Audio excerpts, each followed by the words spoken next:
Vinland Saga is a beautiful anime about the complexities of revenge and humanity in general. People can be heroes to some and villains to others. It is a wondrous piece of historical fiction that uses its setting to its full potential and is ripe for even further glory if the manga continues to be adapted.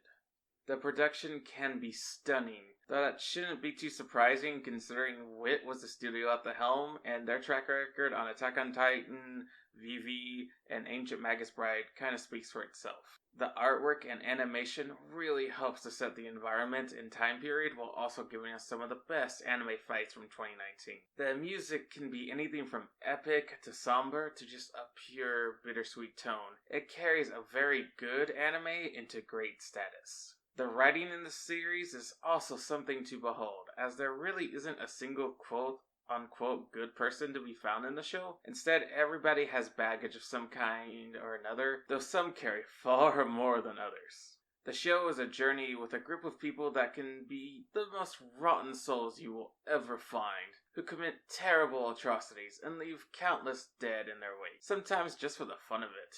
And yet, the show somehow manages to get you invested in some of these people, despite their crimes, getting you to mourn the deaths of some of them, and they really don't deserve that mourning. None of the characters define this perplexity as much as Askeladd and Thorfinn.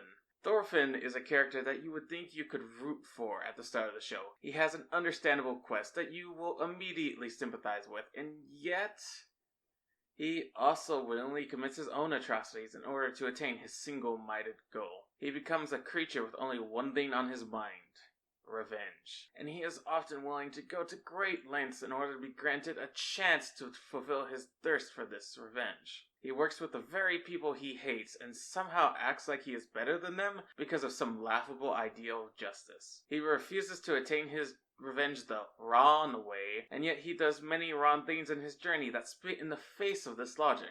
Thorfinn is a shonen protagonist that you want to be better than he is, and you root for him, but you are just equally horrified by everything he does. On the flip side is Askeladd, one of the single best fictional characters you will ever see. He isn't blinded by any of Thorfinn's faulty moralities. He is a cutthroat mercenary who would do whatever it takes to attain his goals, which are often more money and alcohol. He is a ruthless bastard that leaves scores of dead in his wake without a second thought or regret.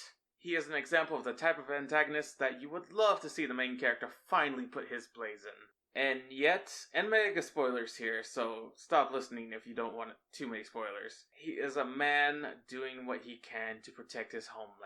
He puts countless to death, murders a man's father, and his own father, and it is the name of protecting the land that his mother had called home. He is even willing to put his own life on the line for the sake of this goal. He is willing to do whatever it takes to achieve his goal, no matter how black it may make his soul. Unlike Thorfinn, he has no ideals that there is a right and wrong way to kill in order to get revenge.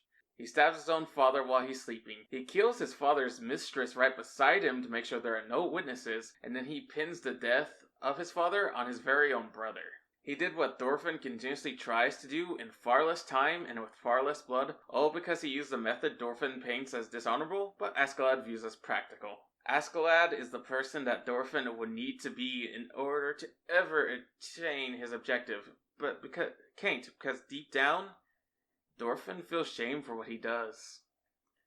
Shame for betraying his father's ideals, and maybe even his own, on a reckless and embarrassing quest for revenge that made him abandon his family and ruin dozens of others. He feels a shame that Askeladd will never feel, and that is why he can never beat Askeladd. The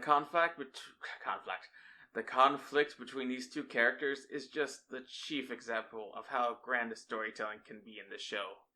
So why is it at number 27 instead of even higher? Well, for as good as all this is still merely the prologue, and you are really only at the start of the story. Also, while the story is often top tier, it can really drag in some places, especially at the start of the show, and it really takes a bit to get going properly. And while I did praise the animation, it can look kinda meh from time to time and drag the show down as a result. Those factors, along with a few noticeable nitpicks, keep the show from skyrocketing up this list.